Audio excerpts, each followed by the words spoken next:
Welcome to Flesh and Pod, a flesh and blood podcast, breaking down weekly news and notes from the tournament scene, community drama, game strategy, and more.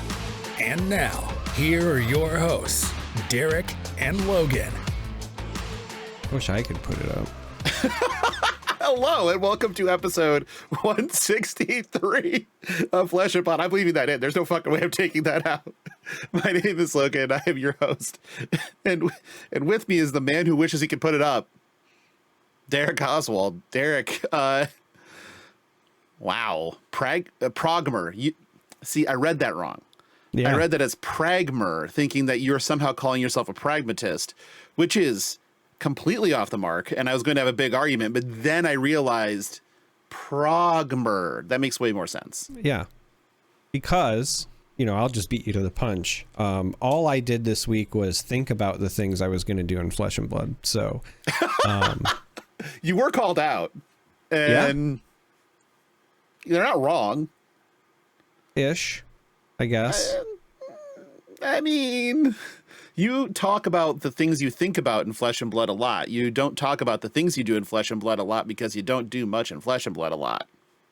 That's because my life is weekend events and Talishar until I find a different armory date, which this actually reminds me, I'm going to take a note now before I forget. Look into new TCG store. So I was driving home, and I just glanced over, and in like a plaza that's very close to my house, in a spot that had normally been empty, like lights were on, and there was a hand painted sign that said I think it might have been like capital area TCG, something like that. I know it was along that line, but it was very clearly like TCG, and it was a game store. I have not seen or heard anything about that. And like I said, nothing was in that space before. So, I don't know. I will see if maybe they are doing Flesh and Blood there. And if so, what the night of their armory is, because if it's not Wednesday, might have a new path. I spent the weekend sort of in bubble wrap, trying to make sure that I didn't get sick or anything before traveling to Prague. Actually, 2 days from now, on Wednesday, is when I will start my 17-hour journey to the seat of the Czech Republic. And I'm very excited for that. I'll probably get to my hotel at like 1 o'clock on Thursday. So that'll give me some time to kind of get adjusted a little bit and be ready to go for Friday, but also to have some fun in Prague on Thursday night, you know, discover a couple of things. I don't know if anybody else really planning on being there. I'm also real comfortable just exploring on my own. But I don't think that probably needed to be said. Yeah, well, I mean, I was kind of chuckling because Sophie had asked me, like, you know, am I excited? No. Why not? Because I'm never excited for anything. Yeah, but, you know, the whole point's to have fun. You're not the boss of me, you know, that sort of stuff. But then she was asking me, like, what I was planning on doing, and I was like, I don't know. I'll figure it out when I get there. Yeah, well, I have made, I wouldn't call it zero, but I have made no concrete plans. There are a few different things I saw in Prague that I definitely want to do. A couple of different food places. It is ludicrously cheap. So yeah, it is. Like, everything is affordable and very accessible. And so I think the biggest reason is I know I'm there for a very limited amount of time. And it's a city that I've always wanted to, well, I shouldn't say always, right? It's not like I was a 5-year-old boy dreaming of going to Prague, but essentially, since I was old enough to like understand what was what about travel, it's been a city that's appealed to me because they have just a lot of really good architecture and castles and just neat stuff, right? And so my problem is that there's so much that I want to do, and it was like the idea of figuring a way to narrow it down was kind of overwhelming and frustrating me. So I just decided that I was gonna let fate decide for me, right? Like, I know some things I would like to see, and so like if I have time, I will make the effort to go over there. But I'm trying to like purposefully not go in with a plan so that I'm not like super disappointed I didn't get to do all of the stuff. Well, your flight out's Monday morning? Yeah. Okay. So we still would have Sunday night to get up to some nonsense as long as we can get you to the airport. You know, even there'll be no events really on Monday, just making sure you can get to your airplane. So we'll have time to do stuff. I mean, I have that entire Monday to do stuff, which is definitely like on tap for me. That was the reason I booked it the way I booked it. Yeah. So Saturday night also might be a go for me. So I'm registered for the calling. I know that like space is limited and I'm like tempting fate, but I am not currently registered for the battle hardened. Neither am I. Because one, obviously the hope is like you just do well in the calling and then you don't have to worry about being registered for the battle hardened. But also, again, it's a place that I've always kind of like wanted to go. So depending on what I'm feeling, like even if I'm not doing well, I still might just be like, you know what? I'm going to take Sunday. Like I might play a cider event or two and then just like bail out early to see more of the city, right? Like I kind of wanted to leave that open. Yeah, it's so Saturday starts the 24 hours of As. And so for all of our degens out there that want to try to keep up, As from Living Legends and Go Again Gaming is going to arrive in Prague on Saturday morning and is leaving Prague on Sunday morning with no booked hotel room or anything else. He's going for 24 hours of vibes and hoping he can make it on his plane. What that means is if I did not do well in the calling, which so far has been literally every calling I've ever entered, I don't know that I'll make it anywhere on Sunday. Because there's already a little bit of been talk of from Ian Holland and myself of, you know, if we don't do well in the calling, we can kind of fuck off on Sunday and just try to survive the 24 hours of As. Maybe we make shirts. I don't know. But we listen and we don't judge. Fair enough. But we'll see how that goes. It should be a good time. I also know that like there's gonna be a lot of people that I want to spend some time with there. There's probably a good number of our European listeners that'll be there that I've never got to meet in person. There's going to be subset of just people that don't make it over to the U.S. in general a lot that I would love to talk to. And it's a world premiere. I don't know if you've ever been to one, but they're really cool. This will be my third. Well, I guess technically I was at the world premiere of Heavy Hitters, but it was already premiered, sort of. And I was at and I was at the Uprising world premiere, and I was at the Rosetta world premiere. So those are the three that I've been to, and they're really cool events. I've thought about some world premieres. Okay. Well, I promised people 2 hours of talking about daggers.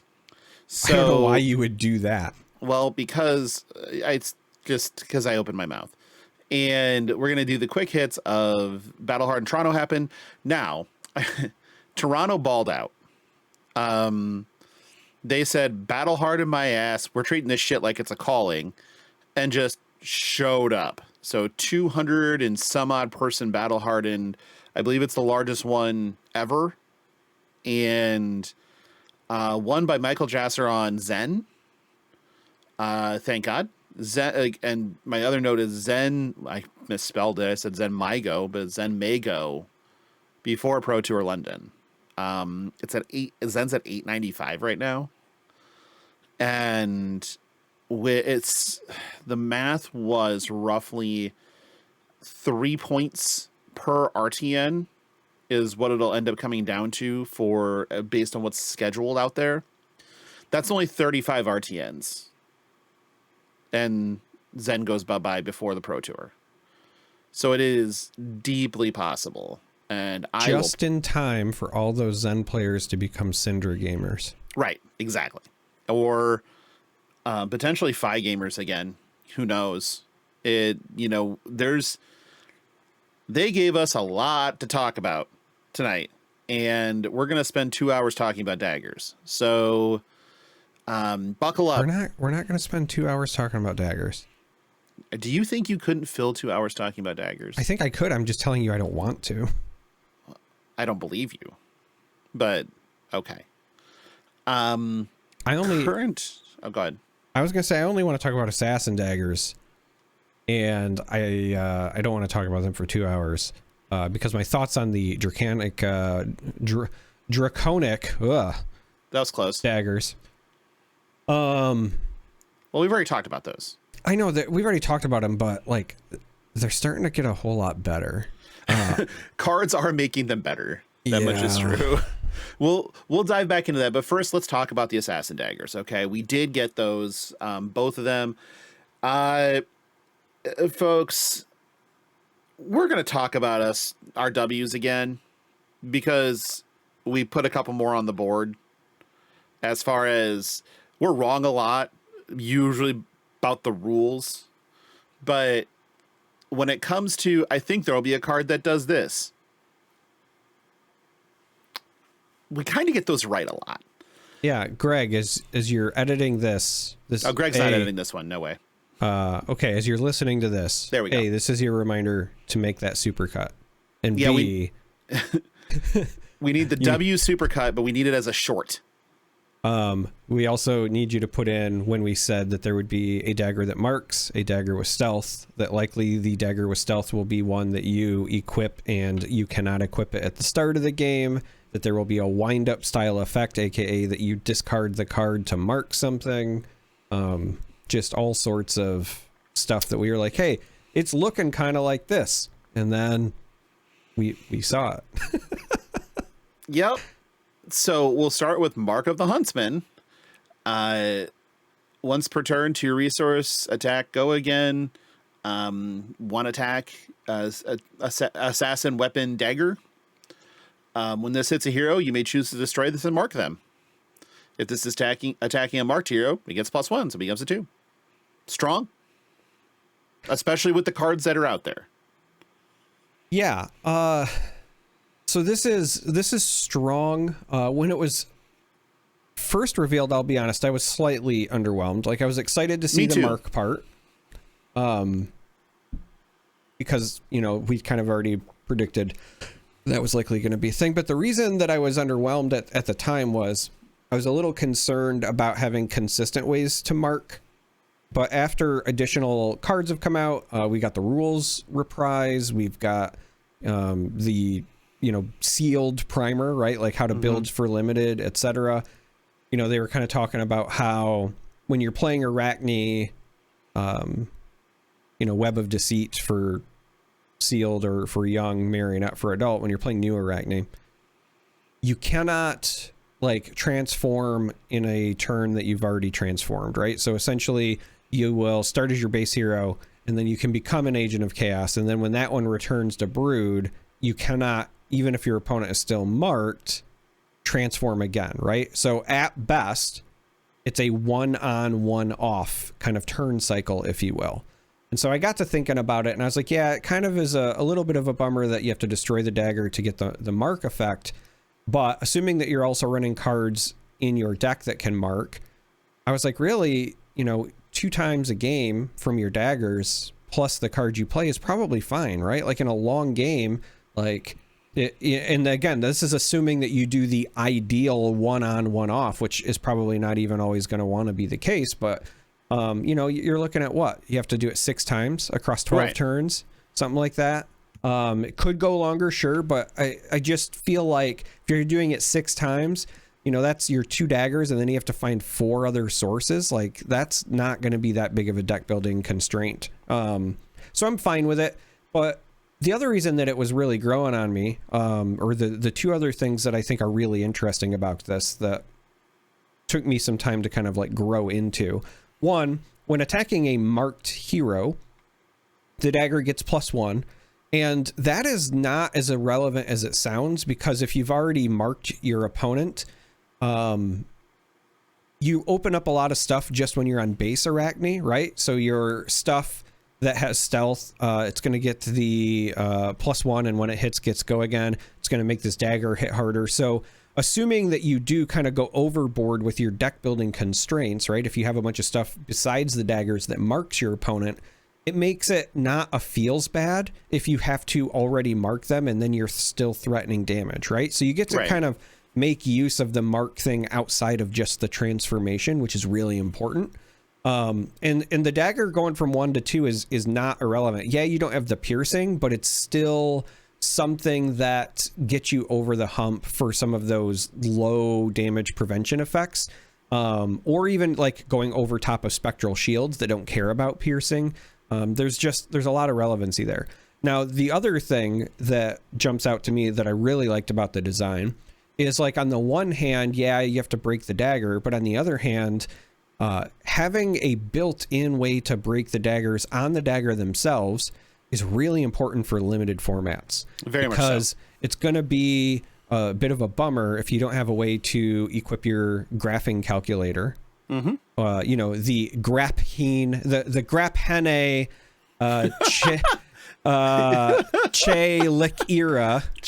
Listen, I know it's a graphene caliceri. Okay, I know the right way to say it. Just bear with me. Sometimes you need to say like quesadilla when you're at the Taco Bell drive-thru just because it makes you giggle. So anyway, like having a way to still take advantage of those in a limited format where you might be limited on your ways to break the dagger is important, right? Because those are going to be some likely pretty powerful effects. And obviously you're not running flick knives in your limited decks. Yes, there are other cards that will likely allow you to, you know, hurl the dagger, you know, flick the dagger on the card text. But if you don't open them in your sealed pool or they get gobbled up in draft, now you've shut off like an entire other part of the set, and that's going to feel bad, right? So I think that the coherency of the class identity for limited trumps the consistency of like just me being greedy and wanting a consistent way to mark people. I think that's fine here, right? So after I had time to sit down, I was like, yeah, this is actually a really elegant solution, and I dig exactly what they did here to make the dagger worthwhile, still play into the cool token daggers that we're getting, and also make it work for limited. Yeah. So with this, I originally, like, my first comment was, "I'm so sorry, Charmer," because I read it and I'm like, this isn't great. And then we started seeing some cards, and they just kind of kept progressively getting better. And one of them is actually the graphing calculator, is the graphene calicera. And that is a once per turn, 1 resource attack. It has stealth. It's an assassin token weapon, so you cannot start with it in your equipment, in your board, or as an equipped weapon. It doesn't start in your card pool. It doesn't exist in your card pool. Also, because it has the token type, and this is also really important, if it would leave play, it does not like go into the deck, say like Chi, and that's very relevant for Uzuri. Yep. So when this attacks a marked hero, the attack gets go again. So pretty straightforward.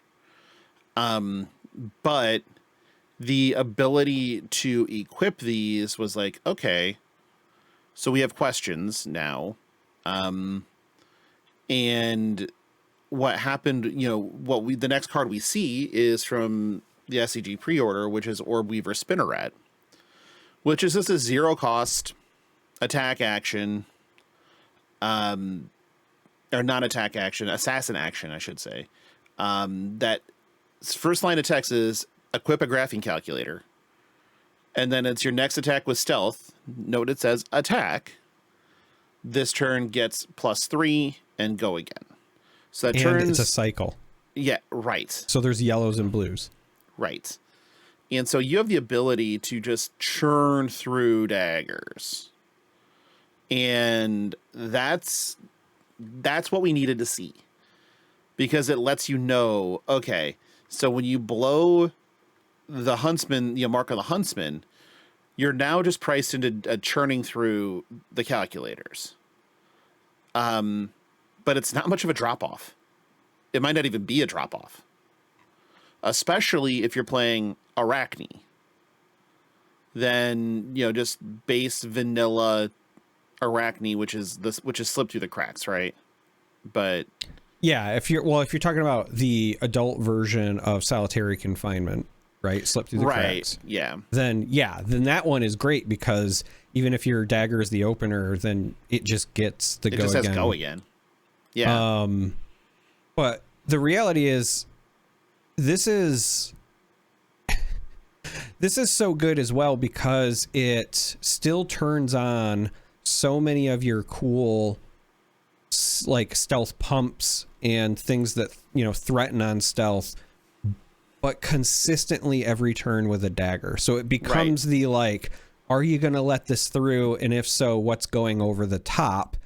And if you've marked somebody and that has go again, well, then now it's the whole like, all right, what do I have to deal with in response to, the follow-up attack? Or if you're playing slip through the cracks and you have a way to mark your opponent, and you can start with something like prowl and then, you can swing with a dagger and it'll get the +1 off the prowl, that sort of thing, and then keep going.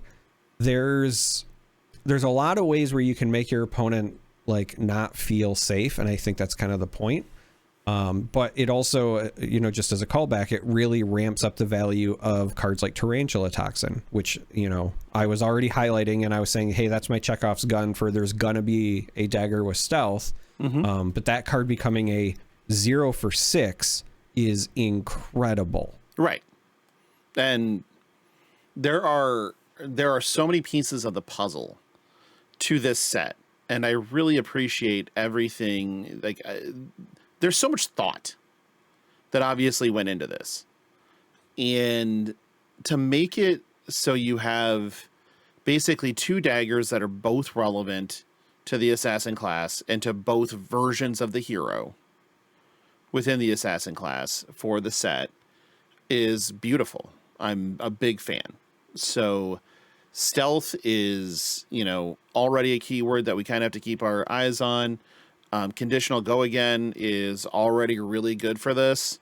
And then, like you said, there are just cards now that when the pieces come together, that are 0 for 6s, or like the Spinneret it's effectively a 0 for 4 with go again, right? Or a 1 for 4 with go again with relevant text, especially since you're already going to be sacking your daggers on a pretty regular basis.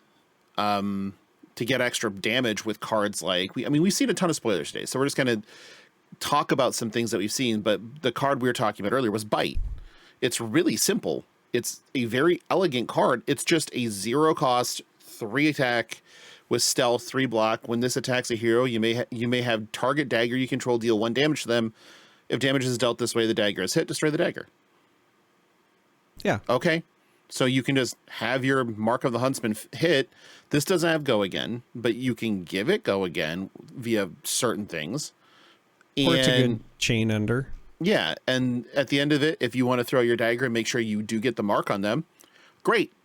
Potentially arsenaling a card that gets you your graphing calculator on the next turn, and you can just kind of keep the beats coming. There's just so much connective tissue in this set, I think, in regards to all the classes, not just to Assassin, that makes me feel like this is potentially going to be one of the deepest non-linear type of limited experiences, at the very least, we've ever seen in Flesh and Blood.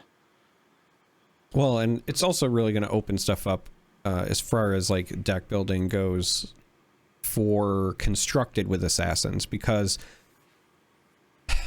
like, yes, we get a new Arachne, and I'm sure that a lot of these cards are going to be ways that help kind of build that hero's foundation, but what we've already seen really helps pretty much all of the other existing Assassins, right? So, the fact that it is, straight up assassin cards, so Orb Weaver, Spinneret, for example, means that Uzuri can run that. And then once Uzuri equips the dagger, now every time that dagger swings, you have to treat it the same way that you would treat any other stealth attack for Uzuri. Like, yeah, they have to give the dagger up, but, threatening, hey, I'm going to swing for one, but this could still just be a CNC or whatever, is an important thing for Uzuri.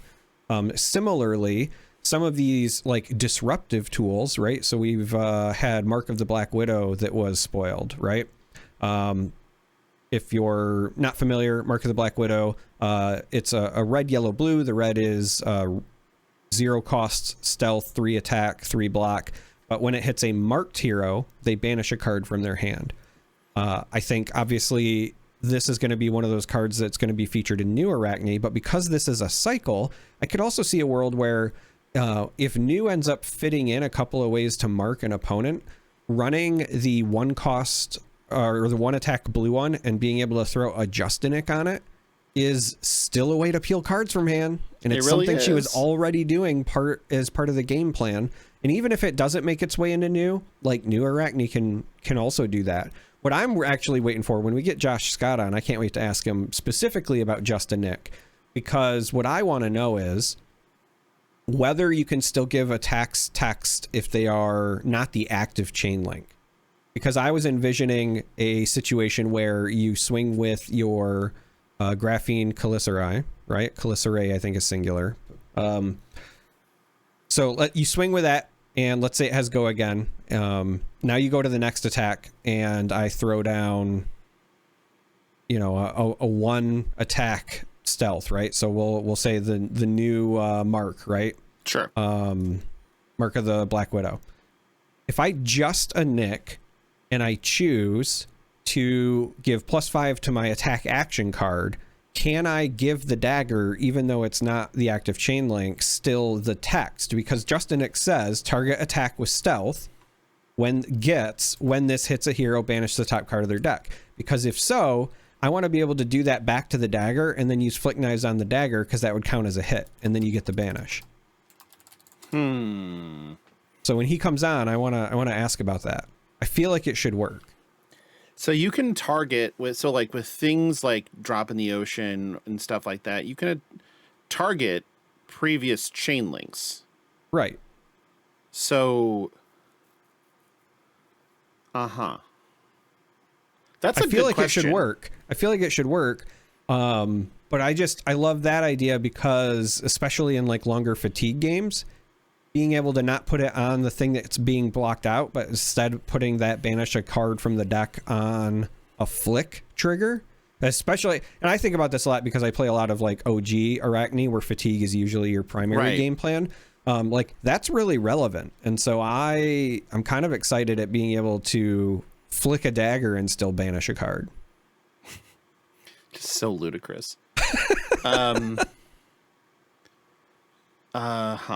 Okay, we've already discussed, the daggers a bit and what we've seen so far as the stealth cards, like Mark of the Black Widow is incredible in my mind.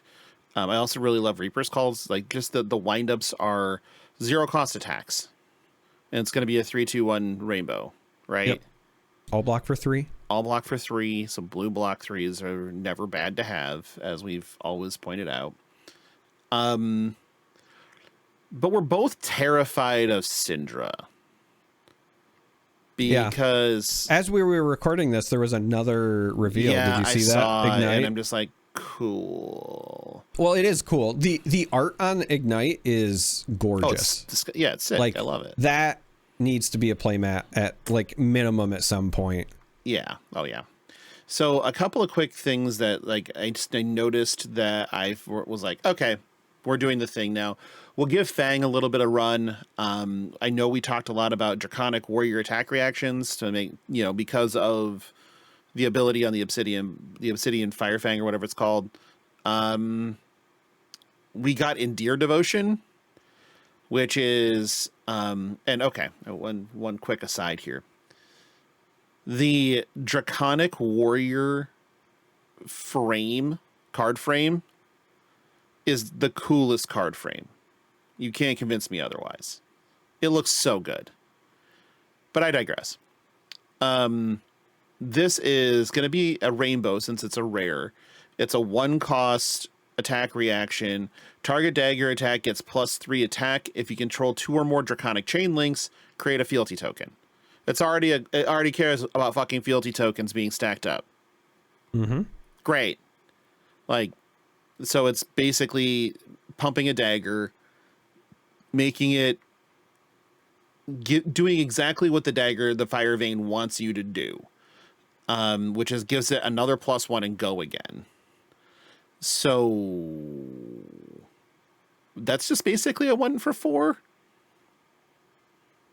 and then makes a fealty on the back end, so it powers up the next thing you do.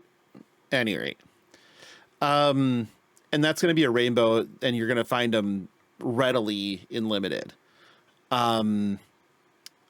Then we started seeing ninja cards. And fucking Christ, there are some ninja cards. So let's start with like non-problematic ones. Burning Blade Dance just seems fine. It's a 0 cost, 3 attack, 3 block. It's going to be 3/2/1 rainbow. If you control 2 or more Draconic chain links, this gets go again. And when this hits a hero, you may have target dagger you control deal 1 damage to them. It's just that text again. That's totally reasonable, right? That one's fine. That one's okay. Then we start getting into things that are a little more nerve-wracking, like Devotion Never Dies. This is going to be such a limited pain in the ass, by the way. When this hits, if a Draconic attack was the last attack this combat chain, banish this. If you do, you may play it this turn. Go again. So if you had a Draconic attack in front of this, to be fair, at least this is a Majestic. Like, yeah, this is Endless Arrow, but it's Ninja, right? This is Endless Dragon, right? And the problem is, if you just have resources and fealty tokens, it just keeps doing it. If they don't have a way to block it, it just keeps doing it. Yeah, which is fucking dumb. But the interesting bit is obviously that even without the fealty tokens, right, there are daggers, there are, depending on if you go back, right, Ember Blades and Phoenix Flames and all sorts of things. And it just says that it has to be the last attack. It doesn't even have to have hit. So like your Phoenix Flame for 0 still turns this on. It sure does. And again, it's a 1 for 4, so it's a break point. Yep. It's going to take 2 cards. Or if you just happen to have 8 cards out of their hand with floating resources, and they no longer have cards to block with, and this is your Chain Ender, or they only have 1 card to block with, and this is your Chain Ender, now it's just going to smash them several times if you can make it Draconic, or so it can do it multiple times. Another terrifying one, and this might be my favorite art in the set so far. Yeah, it probably is Oath of Loyalty. This is cute. This is, again, Majestic, thank God, but it's a Draconic attack. Yeah, I was gonna say, also this one is open, like any of your Draconic homies can run this, which is scary. Yeah, and so it's a Draconic attack. This may only be played if it's the first action of your turn. Sure. When this is played until end of turn, you may only play cards that are Draconic. Go again. Yeah, but it's a 0 for 4 with go again that blocks for 3, and it's red in Draconic. This is, if I could describe this card with a single word, it would be Mara. Yeah, pretty much. Like, yeah, that's pretty close to just correct. Another weird one was Loyalty Beyond the Grave. This one got people talking. This one got people talking in a lot of different Discords about what you do with this. It's a 0 cost Draconic defense reaction, blocks 3, so it's yellow sync below. But the text on it is, while this is in your graveyard at the start of your turn, you may banish 2 cards named Loyalty Beyond the Grave from your graveyard. If you do, draw a card. So Huh. You just get to block 3 a second time and then it replaces itself? That doesn't seem problematic at all, right? Yeah. So this is interesting because like there's a part of me that wonders whether or not this ends up being worth playing in like the aggressive versions of Syndra, because it does require you to run cards that don't attack. I don't think that this goes in Syndra. But well, and that's where I was going to land, but I do think like Fang loves this. Yeah. Absolutely. Emperor doesn't hate this either. No. And depending on which version of Fi you run, I could see a world where even Fi doesn't mind this. He hasn't been popular lately, but there was a world where like more mid-rangey Fi was a thing. Yeah, I'm glad that between Oath of Loyalty and this, I'm very glad that old Dromai only gets this in Living Legends. Yeah. We did have a couple of other ones. We talked about Bite already, which is the Assassin version of drawing a blank already. Well, it's Hurl, but you don't have to. Yeah, it's Hurl. You don't have to pay. Weird one was Prowess of Agility. So sometimes you can just take a card and you can just erase the text box, and then you just look that it's a blue 0-cost block 3 ninja card and just go, yeah, 3 copies. I don't actually care what it does. The text on this one is interesting. It's an aura of all things. It does not have go again. So that is something to watch out for. When you attack for the 4th time during a turn, you may destroy this if you do draw a card. Okay. At the beginning of your end phase, if you've attacked less than 3 times this turn, destroy this. So a turn that this comes out is basically Kadachi thing, play this, pass. So it kind of just feels like an Ira card. It does feel very Ira. I could also see this even in some other ninja decks. Like if you just are trying to run like blue pitch block 3s with potential upside, like this is also not a terrible like turn 0 play where you're like you said, right? Like you're probably just going to do like minimal stuff anyway. So like on a turn 0, pitch a card, Kadachi, play one other, still have a card to arsenal, play this, and then you're potentially setting up like, yeah, you've let your opponent potentially filter their hand because you attacked into them, but you're also like, if they don't have an amazing turn 1 themselves, you could be looking at like a 6-card hand afterwards, right? Like that's a pretty big deal. Yeah, especially in but it does feel class very called Ira. Ninja. Yeah. We also got Wrath of Retribution. My first comment when I saw this was, thank God it's legendary. And then Charmer, ever the person to shit on my fucking parade, just goes, it's legendary in constructed. And then I cried. And it's only a rare. This one, it's a 3-cost, 3 attack, 3 blocks, so stats aren't great. Legendary, Draconic Ninja, action, attack. Again, legendary, so you can only have 1 copy in a constructed deck. This costs 1 resource less to play for each Draconic chain link you control, so it becomes a 0 for 3 if you have 3 chain links. When this attacks, daggers you control get +1 and cost 1 less to activate this combat chain. Sure. Sounds great. All right. And go again, right? So yeah.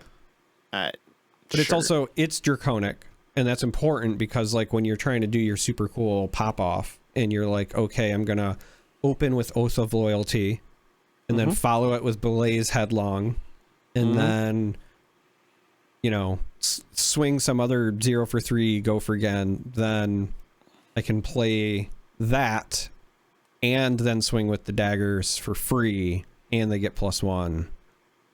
Yeah, play Lava Vein Loyalty or some shit, or blow a fealty token, make something, Draconic. Sure. Sounds great. And then the last one we've got so far is Ignite, which is 0 cost, 2 attack, 2 block, Draconic Ninja attack action. I think we've already been over that part before. When this attacks, the next Draconic card you play or activate this combat chain costs 1 less to play or activate. Go again. Fuck this. Yeah. I mean, the activate is really important, because when I first read it, I was like, I don't know why this is a majestic. So I reread it, because a lot of times I just missed something if that's my initial reaction. And then I was like, oh, activate. So this just turns on furnace. Mm-hmm. I'm just like, oh, okay. I get free furnace value with this if I want. Right. Or free, if that's what you're into. Free dagger, free, whatever, right? There's a number of draconic things that you can activate. Yep. So things that we have confirmed as rainbows are the Orb Weaver Spinneret we talked about. Mark of the Black Widow we talked about. Reaper's Call, which is just Mark Windup. We call it Mark not Pryor. To be confused with Mark Wahlberg. It's Mark Windup. This one's Mark Pryor, because a pitcher. Like, it was the first one that came to mind. Mark Burley, I don't know. Depends on who you want. I went to Wahlberg because the Windup started with W. Yeah, you do love alliteration. And then Tag the Target is a rainbow, which is just a 0 for 3-2-1. With Go Again, ninja attack action. When this hits a hero, mark them. Sworn Vengeance is a rainbow, which is a warrior action, non-attack. Your next dagger attack this turn gets +3, and when this hits a hero, mark them. It's not Draconic, which is going to start mattering a lot. I'm really curious, because I think that we're kind of priced in to run into a spot where you have the best way to put this. You may not have a critical mass of Draconic cards sitting in a card pool. The long story short, I was really curious about sealed deck with this, because there doesn't seem to be a default good stuff deck unless that just happens to be Assassin, which is possible, right? But if you end up with a bunch of ninja cards that care somewhat about Draconic cards, but you don't have anything to get fealty tokens, like, it could just be bad. Yeah. And so obviously we haven't seen near enough of this set to pass any sort of judgment like that. It is a concern until we see more, it feels like. I mean, I feel like this is obviously entirely circumstantial, and it could change once we get to the world premiere and we see more of the set, right? But just based on what we've seen revealed, I feel like you're going to find that your best middle of the road deck will probably be Fang, in that I think Syndra is going to be outstanding with her ability to go wide, but I think that you will probably have to have enough enablers to take advantage of it, right? And I do think that there's still likely a bunch of stuff we haven't seen for Assassin yet, because there's just some pieces of the puzzle I'm kind of like waiting to see, especially from like a limited standpoint. But I do feel like just the nature of that hero to begin with, where you're already kind of caring about the interplay of marking and stealth and whatever, means that one will also be a bit more pool dependent. Whereas with Fang, like, yeah, obviously you want draconic things, you want to be able to mark your opponent, whatever. But like at the end of the day, if you're just trying to run like efficient stuff, the warrior stuff traditionally, and I haven't seen much that departs from it yet, all blocks for 3. You still have weapons that you can swing every turn, right? Like you can still just go to the raw numbers game plan if you need to. And so I do feel like Fang will end up kind of being the like, hey, if you don't know what to run, Fang might just be your best option. But again, that kind of depends on what else is in the set. Specifically, I think from the Assassin side. Yeah. I feel like we have an easier time, even with this much spoil, which is not even 20%. I feel like by now in most sets, we've kind of identified what the default deck is, if there is one, right? Yeah. But here it feels like to me that there probably is one. We just don't know what it is. You could be right. It could be Fang. It really could be Syndra. I expect Syndra to be very good. And I think just based on what we've seen, I'm I'm personally kind of holding out to see what we have available in the like common and rare equipment slots, because that's we saw one of them. We saw one, but I think that like what we're allowed to run to potentially deal with all of the daggers and deal with the kunai stuff, I think is going to impact my view of Syndra a lot, because right now, just assuming the worst, right? You either open a pool where you don't have enough equipment, or you don't have efficient ways to deal with the needling. She seems outstanding, just going wide all the time. That's going to be very hard to block, right? So you're either going to have to disrupt it, or hit her back just as hard and get her to a place where hopefully she's running more 2 blocks than you, and you kind of eke out the efficiency that way. But I could very well see a situation where she's just the Fang, or the Fi. The Fi, the Fi of the set. But the reason that I'm saying that, like, I'm holding out kind of specifically to see what's from the Assassin is I could also see almost like a rock, paper, scissors, where Syndra is like very good against Fang, but might get disrupted by Arachne. But then Arachne, because it's still looking like it's going to be pretty attack reaction centered. I think that there's a world that exists where maybe there's, some warrior defense reactions that, you're could be trying to come in with, even if it's like, or just cards that help you kind of effectively mitigate as Fang, so that you're kind of coming in with the 2 or 3 card hands is the game plan more often. I could see that easily as well. That so all makes sense. The one piece of equipment to talk about is Code of Allegiance. It's a Draconic equipment chest. It's common. All 0 block. All it is destroy this, action destroy this, gain a resource. Until end of turn, you may only play cards that are Draconic go again. So it's Blossom of Spring, but only playing Draconic cards after you blow it. Which is important, because if you wanted to do something that was non-Draconic, then break the chain to do this, you could. And then from there on out, it's only Draconic cards, but...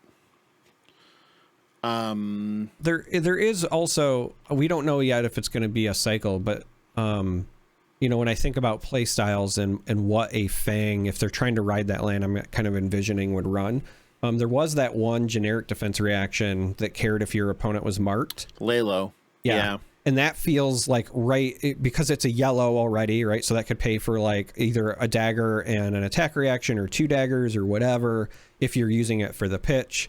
It's still very efficient for like blocking and being defensive. If you're playing Fang, you're still trying to create the fealty stuff, so you're going to want to mark your opponent. So if you mark them and you can't like hit them on your turn, they might have that leftover mark, and then Lalo comes out of the arsenal and does work for you, that sort of thing. So that's one of those situations where even if it's not warrior or draconic defense reactions, it could just be generic ones that work best with Fang's playstyle as well. Yeah, and it's also like important to remember that it only talks about it doesn't say you have to use the resource to pay for Draconic cards. It just says you can only play Draconic cards. So if you have that chess piece in like a Syndra deck, and after you close combat chain, you're 1 resource short of re-equipping both daggers, you could blow that to re-equip your daggers. Just as an example. But yeah, I mean, ultimately, we're probably going to see a fairly consistent cycle like that.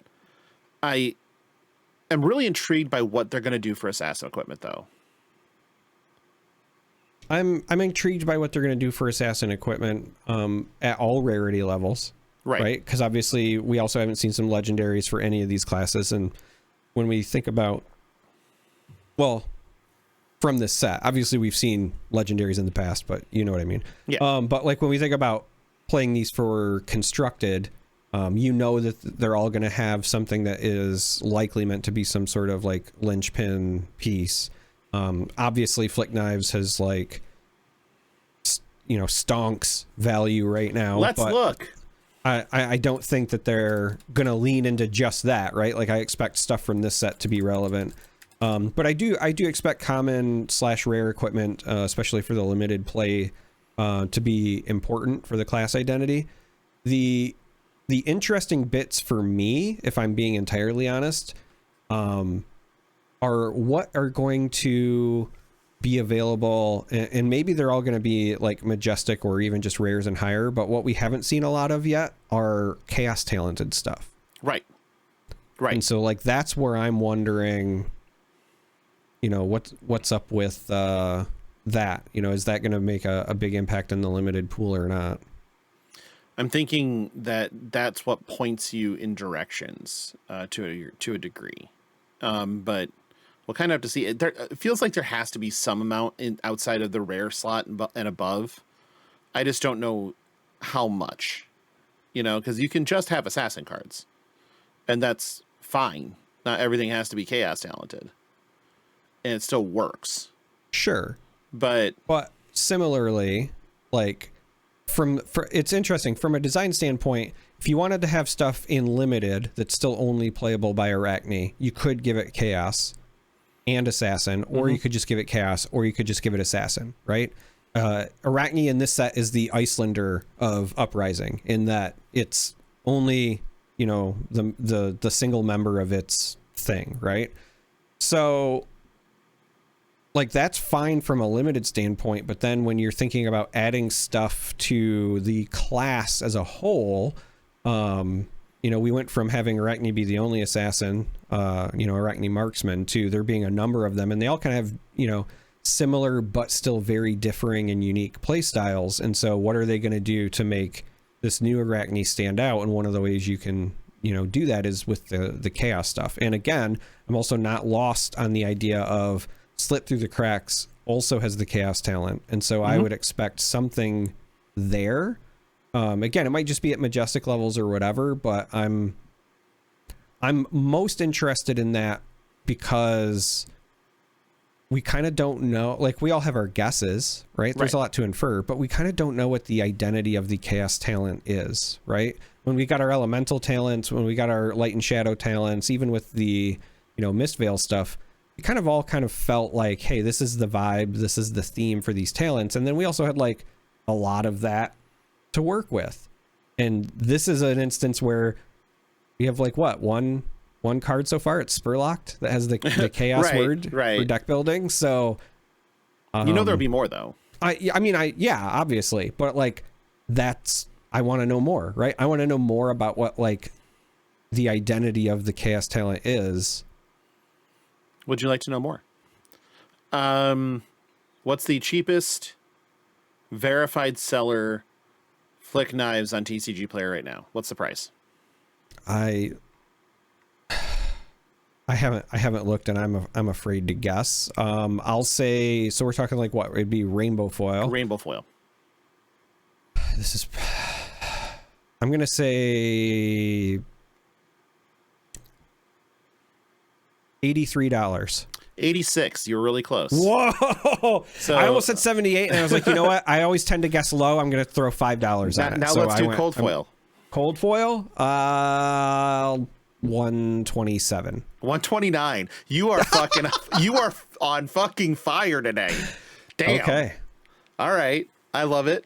I haven't looked. I just assumed like everything we're seeing says like this is a flick knife set. So let's do the classic Mask of Momentum. Oh dear. There's just aren't that many out there. So cheapest verified seller Mask of Momentum. Rainbow foil. So WTR rainbow foil. I'm doing the tax. I'm gonna say 154. Oh, 87, bro. Like those have been way down. Oh, there's white bordered ones of that. Yeah, there's Japanese ones. There's white bordered ones. Yeah. Okay. No, that one is that you. The only I keep forgetting that got the reprint. Yeah. Okay. White bordered, I would have went less. And Tunic is finally settled back down again. It's only 170. So that is not settled down, but well, I mean, considering there was a day there where you couldn't find one for under 200. Sure, but it got aggressive for a minute. And then Enlightened Strike was another one that kind of just had a weird, like, hey, look, I'm expensive now. And it was very weird. But we're back to, oh, fuck. Maybe we're not back. Rainbow foils are... Okay. Oof. Cheapest near mint unlimited rainbow foil Enlightened Strike right now from a 100% seller. I wouldn't even have a guess because I never look at the rainbow foil stuff. I just own regulars for that. What sounds reasonable to you? Reasonable? Well, if I had to guess, so that's another one where there's white borders. So I'm just thinking about like supply and demand, right? So regular ones that, you know, they hung around like $35 to $40 for a bit. So with the regular jump, let's say regular ones are probably around 50. And so foils, I would say 70 to 80 bucks for a foil one.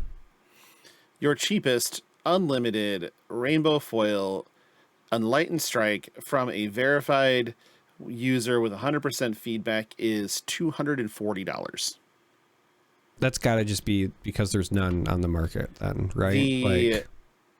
There is one that did sell for $226 that somebody actually bought. That is all right. We might not be a fake number. Like, oof. I will say the this. game's growing again. I still adore the art on the OG Enlightened Strike, and ever since we got the like fabled CNC with like the full art treatment or whatever, I've wanted. I like if they ever did like a Marvel. Yeah, so there's that. I still don't. It's one of the two fableds I don't have at least a copy of. You can buy that one. It's just outside of my price range, unfortunately. I mean, you don't know how much that I would sell it to you for. It's outside of my price. Okay, just making sure. You can't say that without knowing numbers. I mean, I can. Oh, that's true. Because I don't need to know a number to know the expectation, right? That's fair. But all of that aside, like I've loved that Enlightened Strike, and so there is a part of me that wishes that, you know, if we ever get like the equivalent of collector's boosters or whatever, like what I really want is a Marvel Enlightened Strike, but still with the OG art, right? Like that cold foiled out with the lightning bolt and the rainbow and whatever, like that would look so good. Yeah. Because like I get that with CNC they also did all new art, and I'm not saying that whatever new art you get couldn't also be amazing, but I just love that OG Enlightened Strike art. It's really good. It's really good. It's one of my favorite in the game. When I imagine like that as a Marvel all cold foiled out, I'm just like, man, that would be something. I kind of want to sell my Rainbow Foil and Enlightened Strikes now. Fuck. But all right, let's get to listener questions. We've been at this for an hour. That makes sense. Yeah. We're going to start it off with Justin S. With Calling Memphis coming up being 2 callings on the same weekend, do you think this will be a viable way to run events going forward, or do you think this is an experiment to find out? I 100% think this is an experiment to find out. I have theories behind a lot of different things happening this year, and I feel like this plays into part of that. And we have talked, you know, and a lot of it's not, there's no secret here. We've talked to Alex Watkins, we've talked to Trevor, and, you know, Trevor Baker, the head of Premier Play at LSS, Alex Watkins, the head of conventions. We've had the conversations to know that they are willing to try basically anything to see what works. And it wouldn't surprise me if trying the Calling Memphis with 2 callings on the same weekend wasn't a way to gauge how viable it would be to run these types of events at conventions, well, without, you know, start on like Wednesdays or Wednesdays, Thursdays, and have multiple events happen at conventions in the same way. That wouldn't surprise me one iota. And the group at LSS, we absolutely know are very forward thinking. They're always in a spot going, okay, there's always opportunity to do more or to make things better. And, you know, they're always ready to investigate those opportunities. So to me, Memphis is definitely an experiment. I have zero doubt they'll pull it off. I will be there, so I'll find out. But it's intriguing, at the very least, that they decided to go this route. But I feel like it's because they have bigger plans, and this is telling them if it, you know, what works as a baseline. Which I feel like if they can staff this with, you know, in Memphis with, I think it's Laughing Dragon as the TO, then the sky's the limit on things you can do when it comes to events like that. Yeah, I think that's the right take. The cool thing about LSS, in my opinion anyway, is that it's not even just that we've spoken to, you know, Alex and Trevor, though obviously they lend a lot of credence to it, but I would just say historically as a company, you can look at their track record and see that they're not afraid to try something, and they're also not afraid to just not continue if it doesn't work. Right. We've seen them do it with the way they do set releases. You know, they started with doing the first edition thing and decided, you know, wasn't working the way they wanted it to, so they changed that model. They, you know, gave us an all mechanologist set, and then went to, you know, a set that had every hero has a source of arcane damage, and so on and so forth. Like, they're not afraid to just do something bold and then, you know, adjust as necessary. And I think that's great. You're never going to know until you try something, and they're just not afraid of feedback. But also, I would say this, over the years, right, Flesh and Blood has had a large number of detractors for one reason or another. What I would say to them is, I think that you can tell that the game is in a good state because they're also in a position where they can take these risks, and it doesn't just like tank the game or tank the business either, right? Think about all of the things that they have been willing to do or willing to try, and the game is still not just surviving, but continuing to grow and thrive, right? They're just a diehard, you know, great group of people that are trying to push boundaries, but also not like afraid to understand when something missed or they need to adjust. And that's exactly what you want. So yeah, I kind of get into the thought of it feels like a lot of times they're playing with house money, you know. I would think that they are in a spot that they are probably more successful than anyone would have thought at this point in time. And, you know, we're talking about a game that is just turning 6 years old this year. Yep. Like there's two things. That is such a short amount of time, but that's also such a significant milestone for games. Games that make it to the 6-year mark almost always make it to the 10-year mark. Yeah. And the other side of that coin is we know that LSS is a very shrewdly ran company. They know what they're doing. They hire the best people they can find, and are not shy about chasing what they want when it comes to their staffing and people, and making sure that the best people are in place to succeed. But a lot of times when it seems like LSS, because they are still treated as the little game that could, when it comes to Flesh and Blood, are playing with house money a bit. They can try these things and it won't tank the game, because their reputation is sterling when it comes to their players. And just generally speaking, yes, obviously there have been missteps. Obviously it's not been perfect, but nothing would be. Like, there's no such thing as a perfectly run company. Let's be fair here. And in the course of the game, though, LSS has always shown that they're going to do what's best for their players. And that's the entire focus of what they do, is the best for their players. So I feel like they get to try these things, and they're always going to have a little bit of the benefit of the doubt when it comes to, well, that didn't work. Okay, we'll just won't do it again. Or we'll put it on the back burner, refine it because we think it's still a good idea. It just, the execution maybe was failing, and they'll revisit it later once they have figured that part out.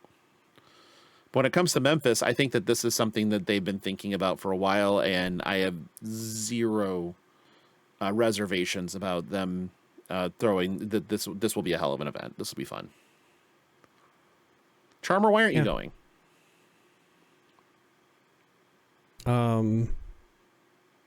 What's the date? January 30th. Yeah, I think that's why. Let me look. January 31st is the Friday. So I am playing in a series of Star Wars events that weekend that I already signed up and registered for. So yeah, all right. Well, good luck. There's only one planetary qualifier that's going to be like in the entire state of Michigan, and it's February 1st. So, that's weird. I mean, it's one.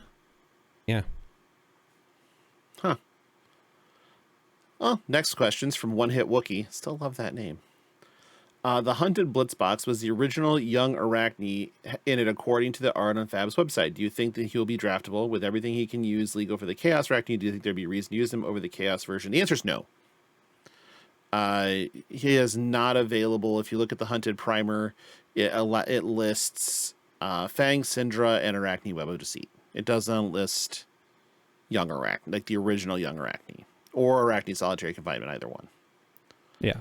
So the short answer is no, and also there would really be no reason to play it, even if it was legal. Like, it just doesn't seem... depending on the support that was given to it, I could actually see some arguments to be made about playing like OG Arachne in a limited format like this, where fatigue could be a very real game plan, but... yeah, as you said, it's just not. I like the inclusion of Arachne being in this Blitz box because he's the only hero that was released in a supplemental set, right? He's never just like had that moment to shine. So when you're reintroducing the character in a way, it just makes sense to, give him that moment in the sun. It also just makes...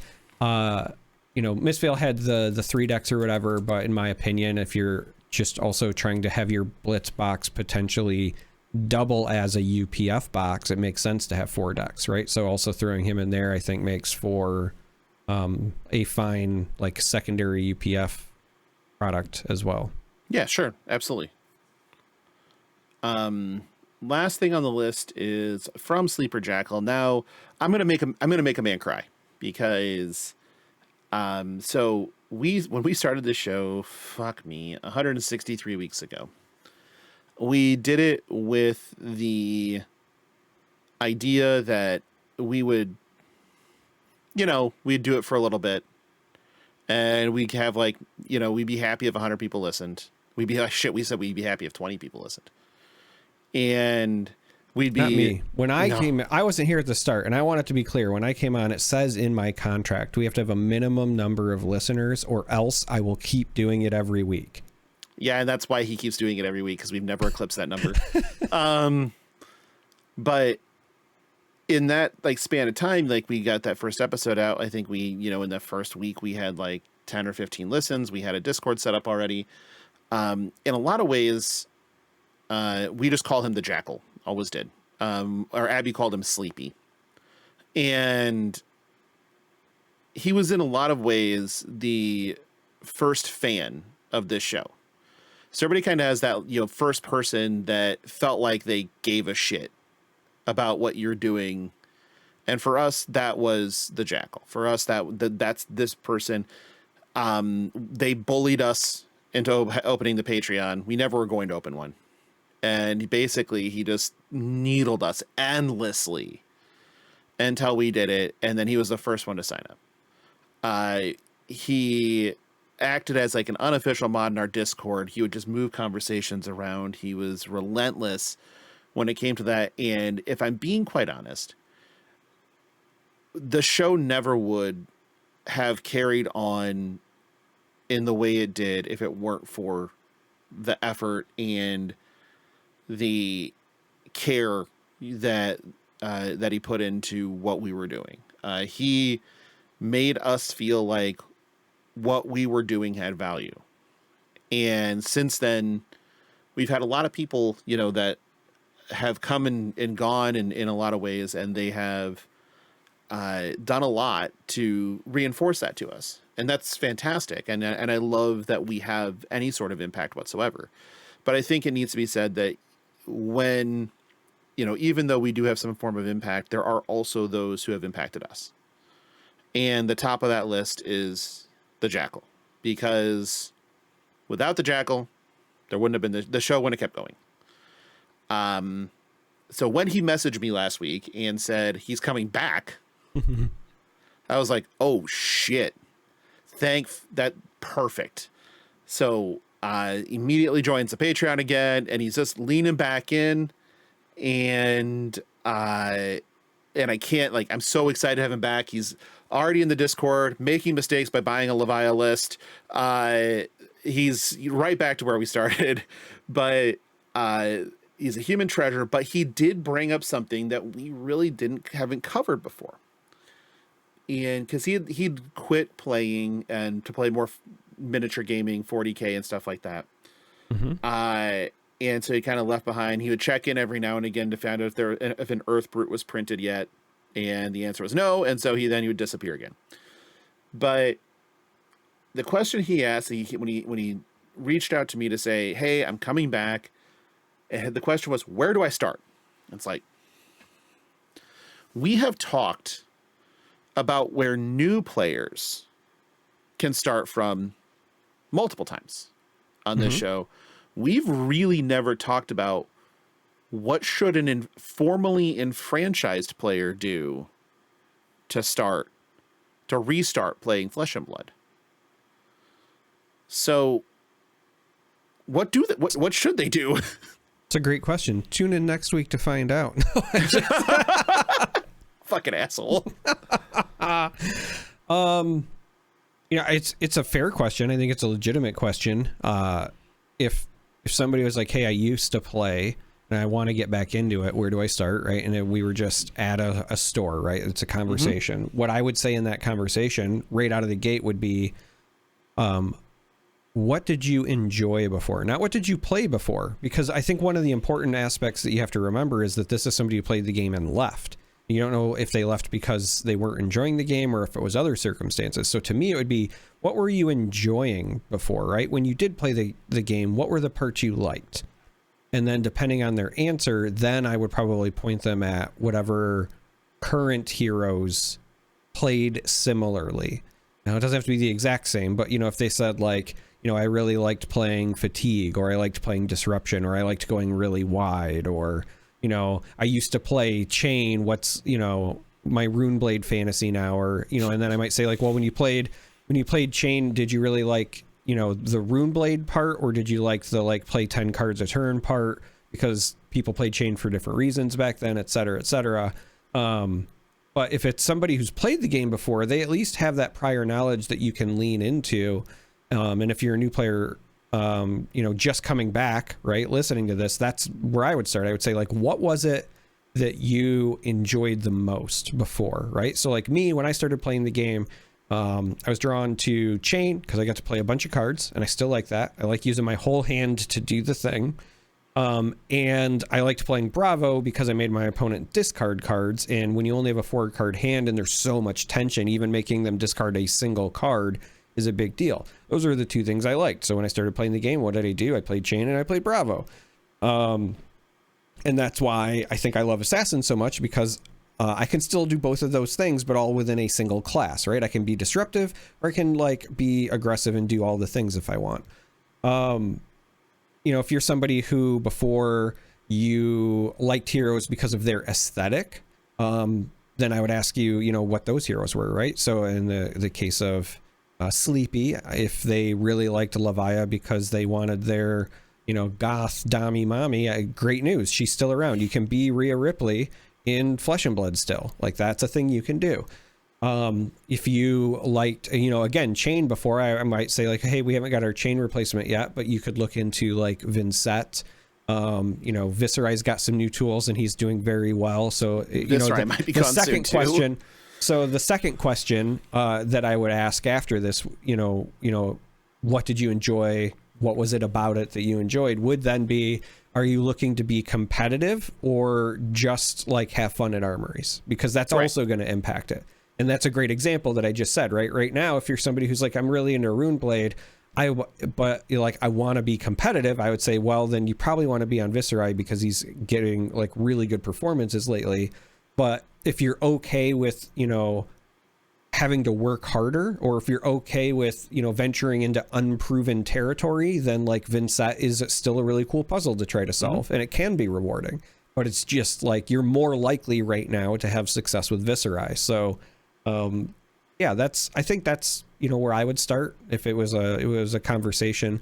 And I do think it should be a conversation. I think that's also why we don't have a lot of just in the content creation world guides like that. Like, are you coming back? Here's the whatever, because it really should be a tailored answer for a returning player, because they, you know, they don't have that blank canvas. And even for like new players, if they're coming from other card games, there are certain things that you can draw upon just because everybody coming into the game for the first time all still has very similar experiences with Flesh and Blood, right? But if it's a returning player, it really is something I think that should be kind of like catered and tailored to them. So yeah, that's my answer. Yeah, it makes sense. For me, I mean, there's some high level answers like, well, I think in a lot of ways you start the same way. You just get to ignore some of the beginner stuff. You get to ignore blitz decks. If you really, you know, you can ignore the first strike decks. You don't have to go through those hoops anymore. My recommendation is to anybody playing the game, especially early on or even getting reacclimated, is fucking draft. Like, there's no way to get back in the groove of playing the game than just draft the damn thing. And Rosetta's a fine draft format. I enjoy it a ton. And, you know, if you played during Aria, you can kind of get it. And so that's, you know, but again, that's tailored. We're back to that again, where we're talking about a tailored experience. Like, did you play during Aria? Yeah. Okay. Go draft Rosetta then. You'll get an idea of where we are now. And then there's also the armory decks. Like, they exist, which for most people that would have left and come back, they didn't exist when they left. Right. And so you now have the deck in a box, and you can open the box, take it out of the box, and play with it. So in that case, you know, and then upgrade as you go on. So little Cialis goes a long ways when upgrading the deck in a box. But you seem so disappointed. But the point of the matter is that it's a different approach, though. It's not the same as we talk to people where it's like, you know, go and get your feet wet with the game by playing the starter deck, you know, play a few games of the Ira, then, or, you know, the Stepstone approach they use at the Learn to Play boost that are run at conventions, where it's, you know, you start playing some Ira games and you play some First Strike, and then you move on from your First Strike decks to your Blitz decks, and then you eventually get to your Armory decks. Like, that's kind of the stair-step approach that LSS is envisioned, and that makes sense. But if you can skip all of the beginner stuff and just jump right in because you've already know the mechanics of the game, that makes a big difference. So I think that you're right. It becomes more of a tailored approach and a tailored experience. And I've had a lot of fun over the course of the last week-ish, talking to him and saying, okay, go read this card real quick. Then go read this card. What the fuck? Yeah. Yeah. So you're trying to tell me these like flip back to your hand and you just have resources and then you just demonic tutor? Yeah. Why would they fucking do that? Reasons? So it's been fun to sort of describe and go through that, you know. It's been wild. And then you have to explain, you know, it's actually better now because you used to then still play Art of War. Like, I did explain that. And that and also in Living Legend, you get to play this card called Stubby Hammer. Yeah, you sure do. There's a lot there. And one of the other fun ones that I got to describe was Electromagnetic Somersault. Oh, yeah. Because I loaded up and played some Talishar with them. And I played Aurora, and I'm like, hey, watch this. Block, bounce them both back. What the fuck? I'm like, yeah, now think if that was an Okanold. Oh, that's dumb. Yeah? Yeah, that's why Starbo's good again. What do you say? Let's thank some patrons. Get out of here.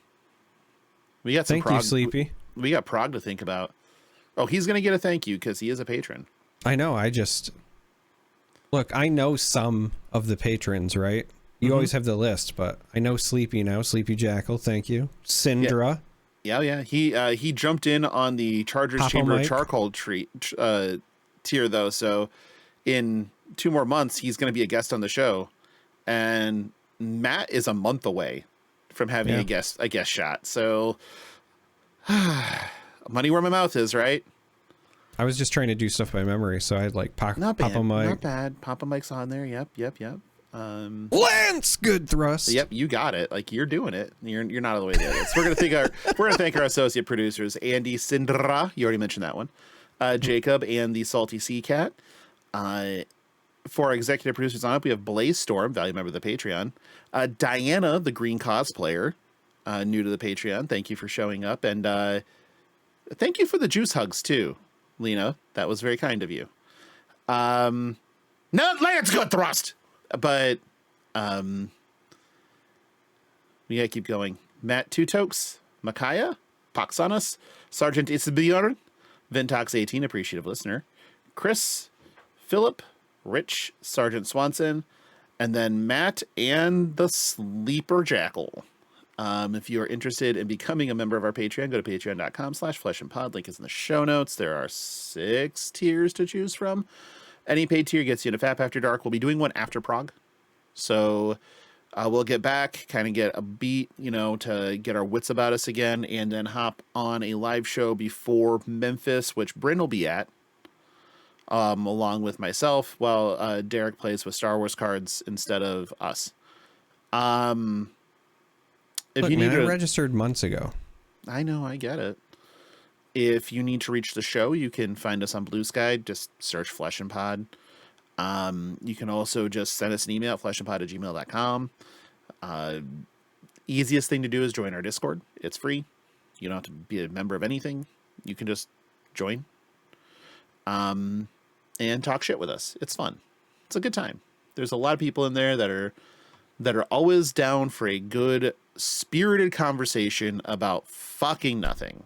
And if we miss you, we're usually really good about seeing when new people join, but if we miss you for whatever reason, just ping @IamJorman and say hello, and we will absolutely say hi back. That's 100% true. So if everybody pings IamJorman, that's our bot, and it will automatically then send that to us so that we can reply. Yep. It's much easier that way. So if you could do that, if you want to say hello, that's the easiest way to say hello to us in the Discord. Subsequently, if you have any complaints, you can go ahead and send us an email, and those will be filed to Black Hole Legal, or to Flesh and Pod Legal, which is a subsidiary of Black Hole Legal, which is still the trash can next to Jordan Kennedy's desk. Charmer, where can they find you? Like I said before, @IamJorman in our Discord. That's the best place to find me.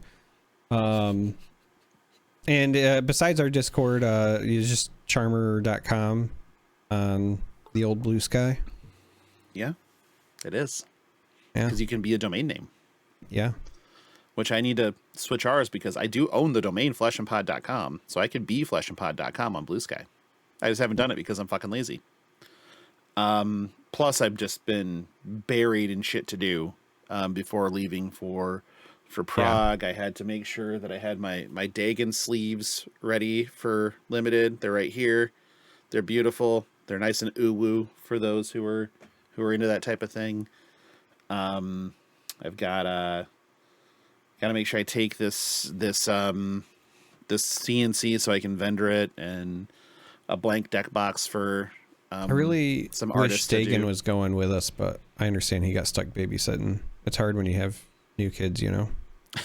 He sold his children, by the way. He did? Yeah. No. Well, somebody paid him. He paid $600 for the Kratos, right? Yeah. And then somebody reached out to him, like when he posted on BlueSky or Twitter or whatever, and said, "Dude, I'll give you $1,000 for the legs." And somebody took our feet jokes way too seriously. They just wanted Kratos feet. I choose the ass, and that's all they wanted was the bottom half of Kratos. And it's like, so Dagan shipped that. Then he went back and bought a Wonder Woman. Yeah, and I think he already sold the Wonder Woman too. So he owns half of a child still. I think he still owns the top half of the Kratos. But I did not. My 2025 bingo card did not have Dagan becoming a secondhand sex doll merchant on it. I guess I didn't ask him to check for holes, so might be. Listen, somebody bought the bottom half of Kratos and somebody else bought a life-size Wonder Woman. We know what they bought it for, okay? I think we can make reasonable assertions as to what they bought them for, at the very least. We'll go that route. Okay. All right, well, that's our show for this week. Reminder, next week, it will be a day late, most likely. All flight dependent, obviously, as we are, unless we can record for Prague. If we can make that work, we will. But otherwise, it'll be out on Wednesday, most likely, instead of Tuesday. But we'll keep the Discord updated as to how that works out. I get back from Prague on Tuesday afternoon. So Tuesday night, I could potentially record, or we could decide this is it. We're breaking the streak. We're calling it good. We worked so hard for so long. We deserve this break. And that is basically 0% to happen. So from all of us at Flesh and Pod, including I'm German, thank you for listening, and we will most likely talk to you next week. Bye.